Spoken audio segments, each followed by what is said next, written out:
Capítulo 1. ¿Por qué estamos tan cansados? Byung-Chul Han. Me encontraba en mi lugar favorito, el de siempre, el Café del Lobo. Laura se había ido, estaba agotada. Tenía que realizar sus tareas para el domingo, no las podía terminar entre semana. Tenía un horario extenuante. Se fue, sin embargo, me quedé pensativo.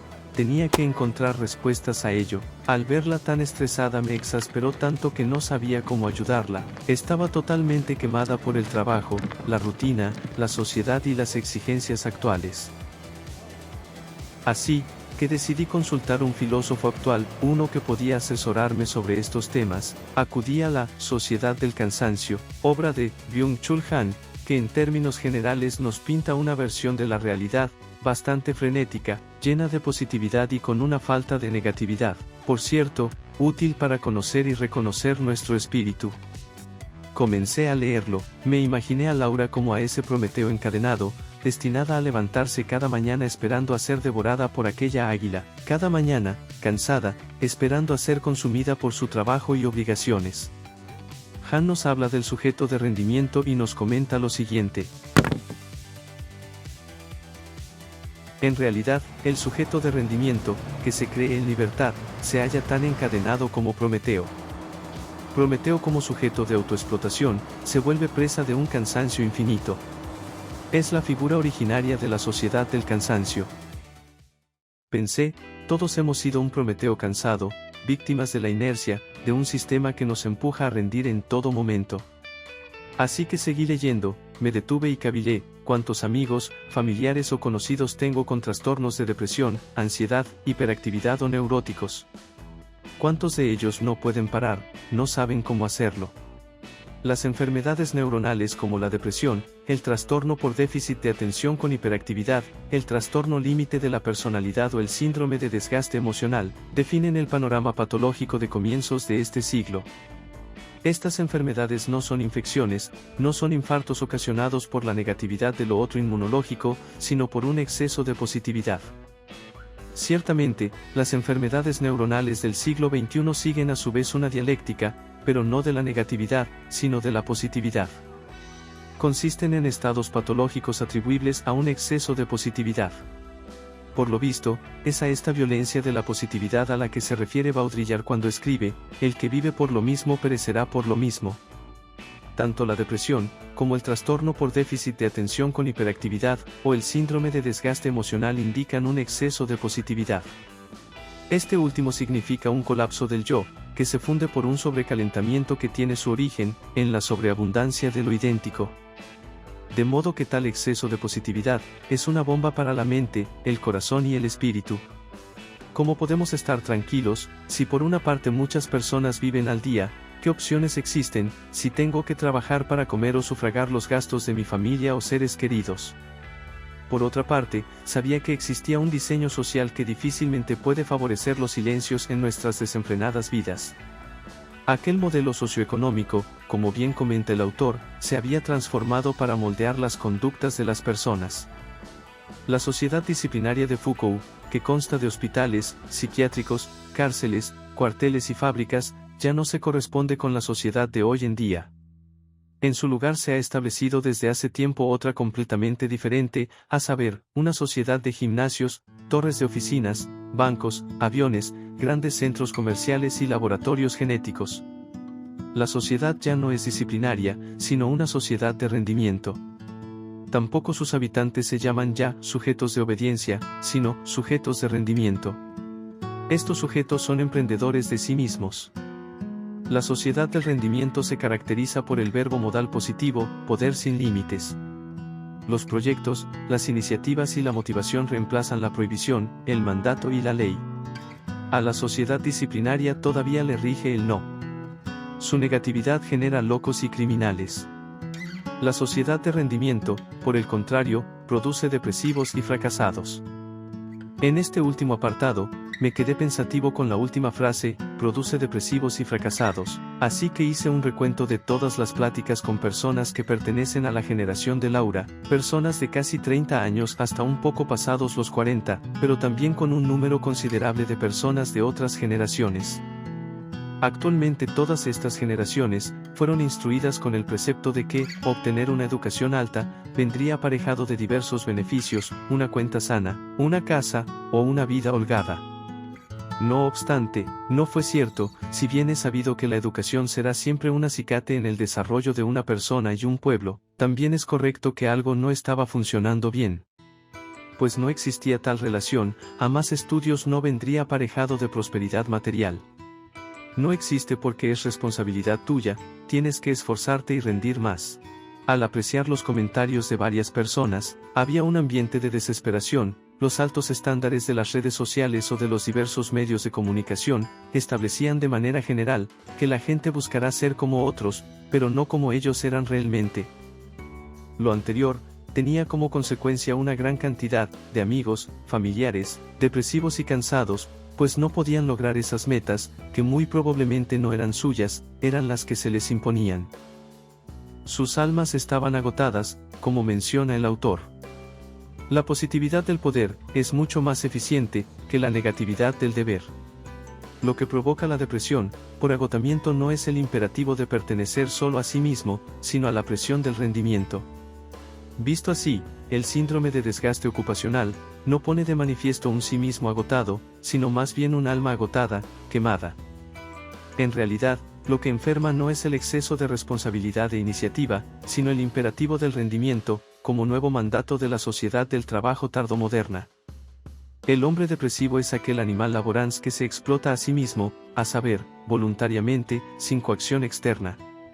Él es al mismo tiempo verdugo y víctima. Así, el sujeto de rendimiento se abandona a la libertad obligada o a la libre obligación de maximizar el rendimiento. El exceso de trabajo y rendimiento se agudiza y se convierte en autoexplotación. Esta es mucho más eficaz que la explotación por otros, pues va acompañada de un sentimiento de libertad. La gente, al establecerse metas tan altas, corrían detrás de una zanahoria, cada vez más rápido, así diario, pero sin el conocimiento de que la tenían amarrada en la espalda, no lo sabían y no lo descubrirían, pues las obligaciones que ellos mismos se habían impuesto los mantendrían como ese Prometeo, encadenados a estas metas. Ellos mismos se habían convertido en sus propios explotadores. Los emprendedores habían sido sus propios opresores. Habían perdido la capacidad de parar, quitarse la zanahoria, sentarse y disfrutar del viaje. Falsamente tenían la idea de ser libres. Al no poder parar, la gente se vuelve más violenta, intolerante y frenética. Sin poder aburrirse, solo pueden avanzar, producir, seguir, lo cual nubla la verdadera dirección que cada uno debiere tomar. Una vida seca, sin creatividad, sin la capacidad de traer nuevos aires a nuestras vidas. Ya no podemos aburrirnos, primer paso para la creatividad, pues todo el tiempo estamos ocupados. A lo anterior Han le denomina una hiperactividad mortal. No solamente el multitasking, sino también actividades como los juegos de ordenadores, suscitan una amplia pero superficial atención, parecida al estado de vigilancia de un animal salvaje. La sociedad humana cada vez más se acerca al salvajismo. Los logros culturales de la humanidad, a los que pertenece la filosofía, se deben a una atención profunda y contemplativa. La cultura requiere un entorno en el que sea posible una atención profunda. Esta es reemplazada progresivamente por una forma de atención por completo distinta, la hiperatención. Incluso Nietzsche, que reemplazó el ser por la voluntad, sabe que la vida humana termina en una hiperactividad mortal, cuando de ella se elimina todo elemento contemplativo. Por falta de sosiego, nuestra civilización desemboca en una nueva barbarie. En ninguna época se han cotizado más los activos, es decir, los desasosegados. Cuéntase, por tanto, entre las correcciones necesarias que deben hacérsele al carácter de la humanidad, el fortalecimiento en amplia medida del elemento contemplativo. Derivado de lo anterior, se borra la división del explotado y del explotador, pues recaen en una misma persona. El ego nos engaña hacia un escenario en el que la búsqueda de la individualidad y una anhelada libertad financiera nos embarca en un callejón sin salida.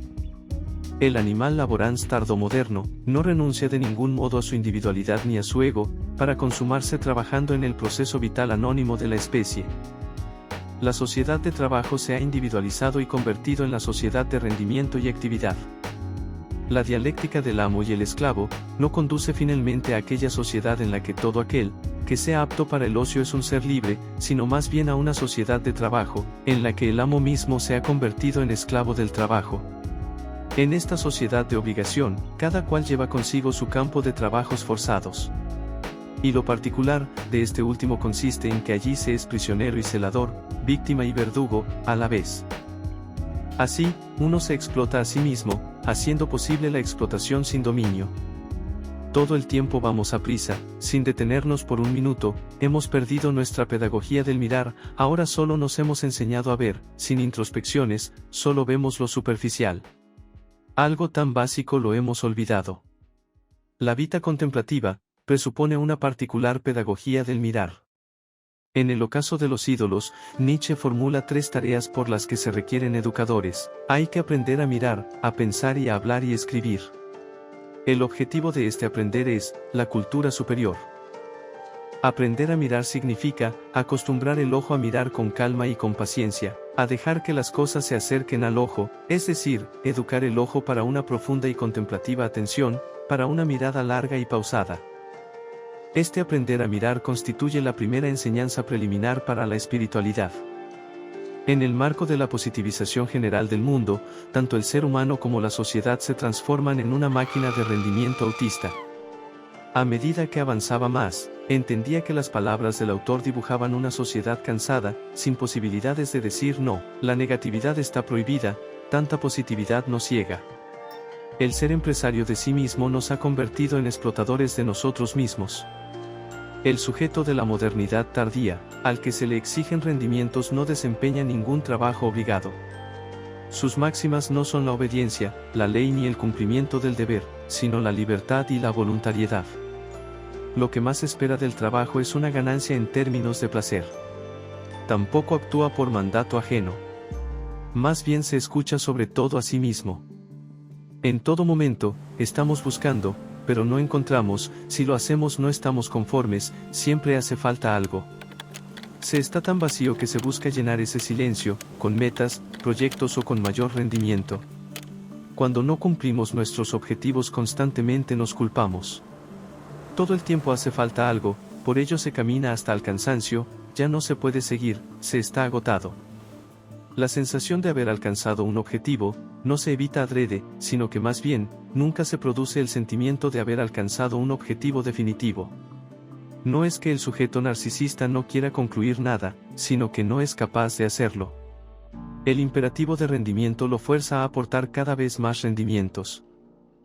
De este modo nunca se alcanza un punto de reposo gratificante. El sujeto narcisista vive con una permanente sensación de carencia y culpa. Como en último término compite contra sí mismo, trata de superarse hasta que se derrumba. Sufre un colapso psíquico que se designa como burnout, o el síndrome del trabajador quemado. El sujeto que está obligado a rendirse mata a base de autorrealizarse. Aquí coinciden la autorrealización y la autodestrucción. Una vez consumada la autodestrucción, llega a un nivel tan alto, que antes de cualquier desenlace funesto, nuestro organismo utiliza un freno de emergencia, esto es que el cuerpo, la mente y el espíritu no pueden más y piden un descanso. Al no otorgarlo es cuando se genera la depresión. En la búsqueda de un falso ego nos perdemos cada vez de nuestra verdadera esencia. Lo que causa la depresión, la cual, a su vez, desemboca a menudo en el burnout o síndrome del trabajador quemado, es más bien una relación excesivamente tensa, sobreexcitada y narcisista consigo mismo que acaba asumiendo rasgos destructivos. El sujeto que se ve forzado a aportar rendimientos y que termina quedando extenuado y siendo depresivo, por así decirlo, acaba desazonado de sí mismo. Se siente cansado, hastiado de sí y harto de pelear contra sí mismo, de estar afuera, de confiar en el otro y en el mundo, se obceca consigo mismo, lo cual conduce, paradójicamente, a la horaddación y al vaciamiento del yo. Se encierra en una rueda de hámster que gira cada vez más rápido sobre sí mismo. Todo este ritmo acelerado en la vida, no permite generar un entorno más sincero, real y tranquilo. Nuestras relaciones personales están cargadas de una conveniencia material, no le dejo de hablar, porque puede que sirva su contacto después, si bien los amigos están para ayudarnos en momentos difíciles, en la actualidad esa convivencia se entabla más por un interés que por un genuino sentido de amistad. Las redes sociales se convierten en esa positividad que tiene como propósito inflar el ego. Los amigos que se agregan en las redes sociales, cumplen sobre todo la función de incrementar el sentimiento narcisista de sí mismo, constituyendo una muchedumbre que aplaude y que presta atención a un ego que se expone como si fuera mercancía. Regresando al individuo, el sujeto de rendimiento se explota a sí mismo, la coerción externa ha desaparecido, siendo sustituida por proyectos, metas y la propia consecución de la consolidación del yo. En efecto, el autor hace una crítica a los métodos del capitalismo, en aras de generar mayores ganancias este se optimiza, haciéndole creer al sujeto de rendimiento que tiene que generar más para estar completo, se nutre, como el autor menciona, de la ilusión de que más capital genera más vida, mayor capacidad de vivir. Sin embargo, esto lo único que hace es alejarlo de su esencia. La persona es la propia culpable, ella es quien fracasa, no el sistema. Ahora el sujeto se positiviza, es más, se libera, convirtiéndose en un proyecto. Pero la transformación de sujeto en proyecto no hace que desaparezcan las coerciones. La coerción externa es reemplazada por una autocoerción que se hace pasar por libertad. Este desarrollo guarda una estrecha relación con las relaciones capitalistas de producción. A partir de un determinado nivel de producción, la autoexplotación se vuelve esencialmente más eficaz y de mucho mayor rendimiento que la explotación a cargo de otros, porque viene acompañada de la sensación de libertad. La sociedad del rendimiento es una sociedad de la autoexplotación. El sujeto obligado a aportar rendimiento se explota a sí mismo hasta quemarse del todo burnout. En ello se desarrolla una autoagresividad que rara vez no se recrudece hasta llevar a quitarse la vida. El proyecto resulta ser un proyectil que el sujeto obligado a rendir dispara contra sí mismo. A manera de un antídoto para esta situación, Jung cita a Aristóteles, quien menciona que debemos buscar una vida buena y no una mera vida.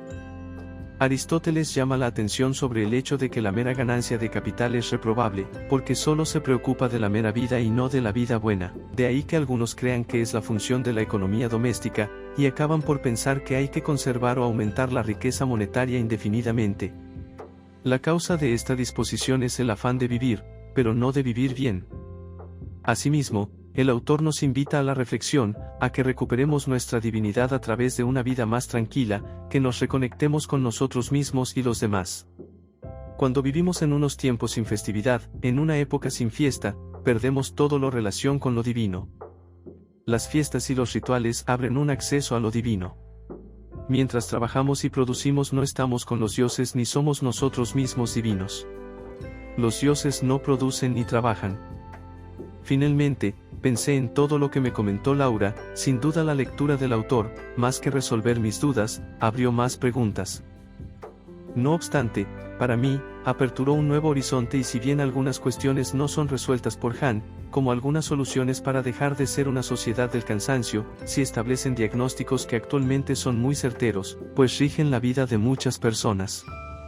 Lo que nos invita esta lectura, es a generar una introspección sobre nuestros verdaderos anhelos, que tanto perseguimos metas materiales, pero también hasta qué punto podemos generar cambios en nuestras vidas. Si no trabajo probablemente no obtenga los recursos para mi familia, para mí. ¿Qué opciones existen? Difíciles encrucijadas, plantean el pensamiento del autor, que solo serán respondidas por cada uno. Por lo pronto, para el autor, actualmente vivimos en una sociedad frenética, con exceso de positividad, y sin un rumbo definido, más que el producir y rendir. Para Han, el mundo se asfixia en medio de las cosas. ¿Tú qué piensas? ¿Te encuentras satisfecho con tu trabajo? ¿Estás de acuerdo en las condiciones laborales que el sistema ofrece? ¿También crees que vivimos en una sociedad del cansancio? Te espero en el próximo Café del Lobo.